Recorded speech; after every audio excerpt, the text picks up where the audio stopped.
So dear students, हम यहाँ देखने जा रहे हैं अब 11th भौतिकी के अंतर्गत ऊष्मागतिकी। और इस ऊष्मागतिकी के अंतर्गत आज हम देखने जा रहे हैं लेक्चर नंबर 21, जिसके अंतर्गत आज हम देखेंगे मेयर का समीकरण। तो मेयर का समीकरण क्या है, पहले हम इस बात को समझ लें, स्टेटमेंट समझ लें, और फिर हम देखेंगे कि आखिरकार इसे कैसे प्रूफ किया जाएगा। तो सबसे पहली बात तो हम ये बताना चाहेंगे कि जो मेयर है उन्होंने क्या किया, स्थिर आयतन पर किसी गैस का उन्होंने 1 मोल लिया और उसके लिए स्थिर आयतन पर उसकी जो मोलर विशिष्ट ऊष्मा है जिसे उन्होंने सी वी से रिप्रेजेंट किया, और स्थिर दाब पर मोलर विशिष्ट ऊष्मा जिसे उन्होंने सी पी से रिप्रेजेंट किया। और उन्होंने देखा कि इन दोनों का जो रिलेशन है वो गैस नियतांक कैपिटल आर से है। सीपी और सीवी का जो अंतर है, यानी स्थिर दाब पर मोलर विशिष्ट ऊष्मा और स्थिर आयतन पर मोलर विशिष्ट ऊष्मा का जो अंतर है वो गैस नियतांक कैपिटल आर के बराबर होता है। और यही था मेयर का समीकरण।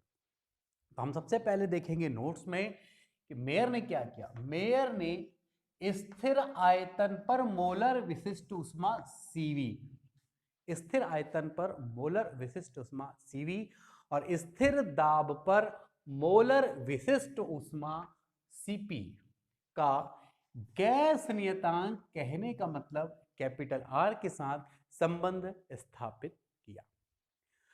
और वो जो संबंध था वो था CV minus CP minus CV is equal to R, यानी स्थिर दाब पर विशिष्ट ऊष्मा और स्थिर आयतन पर विशिष्ट ऊष्मा का जो अंतर है वो गैस नियतांक के बराबर आया। ये था मेयर का समीकरण। अब हम देखेंगे कि कैसे इसे प्रूफ किया जाएगा। इसे प्रूफ करने के लिए हम सबसे पहले एक गैस लेकर चलते हैं और उसमें 1 मोल गैस लेंगे। देखें, माना कि 1 मोल गैस है आपके पास। इसमें स्थिर आयतन पे पहले हम अलग चर्चा कर लें और स्थिर दाब पर अलग चर्चा करेंगे। स्थिर आयतन पर मोलर विशिष्ट ऊष्मा Cv है और स्थिर दाब पर Cp है। अब हमको रिलेशन निकालना है तो एक एक करके मैं सबसे पहले चर्चा करता हूं Cv के बारे में। Cv क्या है, तो 1 मोल गैस है, आपने उसको डेल क्यू ऊष्मा दिया है और उसके ताप में जो वृद्धि वो डेल टी है, ठीक है, बढ़ जाता है। तो याद होगा मैंने आपको विशिष्ट ऊष्मा की डेफिनेशन जब आपको क्लियर किया था तब मैंने आपको बताया था कि जो डेल क्यू है, del Q is equal to M S del T होता है। शायद ये बात मेरी लास्ट लेक्चर के आधार पे जो ऑफलाइन लगी थी उसके हिसाब से कंफर्म होगी। अब इसी आधार पे अब मैं स्टेप टू स्टेप चलता हूं। डेल क्यू दी गई ऊष्मा है तो ये लिख दिया हमने डेल क्यू। एम क्या है, एम यहां पे द्रव्यमान है, लेकिन चूंकि गैस का मामला है इसके लिए हमने मोल यूज किया है और वो यूज किया है 1। एस जो है वो विशिष्ट ऊष्मा है, चूंकि स्थिर आयतन की बात हो रही है, इसी विशिष्ट ऊष्मा एस को रिप्रेजेंट किया है यहां पे उसने सीवी से।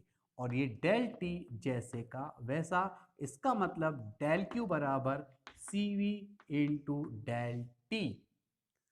देखिए, बिल्कुल इस तरह से विशिष्ट ऊष्मा की परिभाषा से इस परिभाषा को हमने यूज किया, इस आधार पे हमने ये पॉइंट लाया है। देखें, del Q is equal to CV one del T, finally CV del T, यही चीज है और कुछ नहीं। Del Q is equal to CV into del T, equation number first. यहां तक बिल्कुल क्लियर होगा। अब हम देखते हैं ऊष्मा गतिकी के प्रथम नियम से। ये एक निकाय है, निकाय को अगर आप डेल क्यू ऊष्मा देते हैं तो वो 2 भागों में बढ़ जाएगा।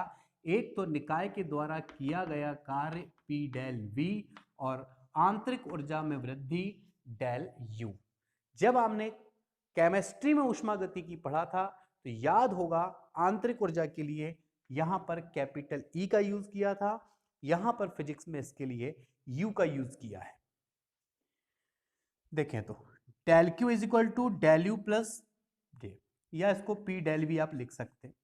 लेकिन बात को समझना है, ये जो पूरी प्रोसेस हम फर्स्ट वाली पढ़ रहे हैं, यहाँ आयतन स्थिर है, और अगर आयतन स्थिर है तो डेल वी कितना हुआ, 0, मतलब आयतन में परिवर्तन नहीं होगा, और नहीं होगा तो ये डेल वी 0, मतलब ये स्टेप ही 0 हो जाएगा।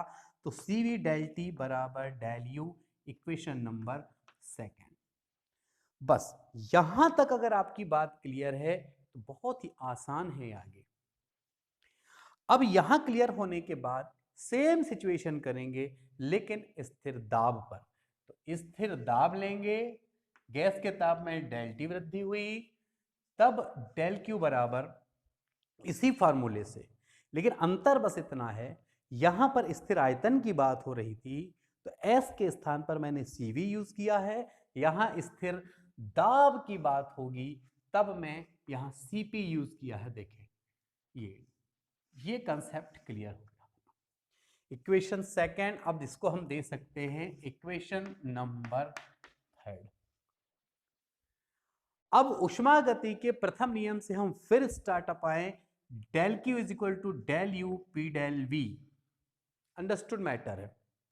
अब यहां डेल क्यू की ये वैल्यू जो है वो हमने पुटअप कर दी लाकर, इस डेल यू की वैल्यू हमने समीकरण 2 में प्रूफ की थी, del U is equal to C V into del T, तो ये हो चुका है C V into del T, ये पी डेल वी। अब ये C V into del T का पक्षांतर कर देते हैं, पक्षांतर करने के बाद ये जो पी डेल वी है, ये पी डेल वी का यदि आप आदर्श गैस समीकरण के 1 मोल के लिए आप चर्चा करेंगे तो आप जानते हैं कि पीवी बराबर होता है NIT, 1 मोल यानी N गायब, पीवी बराबर होता था IT। तब यदि बात याद हो आपको, पी डेल वी बराबर आर डेल टी, ठीक है। तो पी डेल वी को हटा करके यहां आर डेल टी लिखा गया है। अब यहां आप देखें कि डेल टी यहां कॉमन है और यहां डेल टी से डेल टी कैंसिल, और जो बचा वो है C P minus C V is equal to capital R, और यही है मेयर का फॉर्मूला, ठीक है। तो ये बहुत ही आसान था प्रूफ करना, काफी इजी तरीके से हमने प्रूफ किया है, और आप देखेंगे कि ये निश्चित रूप से अब आपको ये बन जाएगा। Thanks for watching.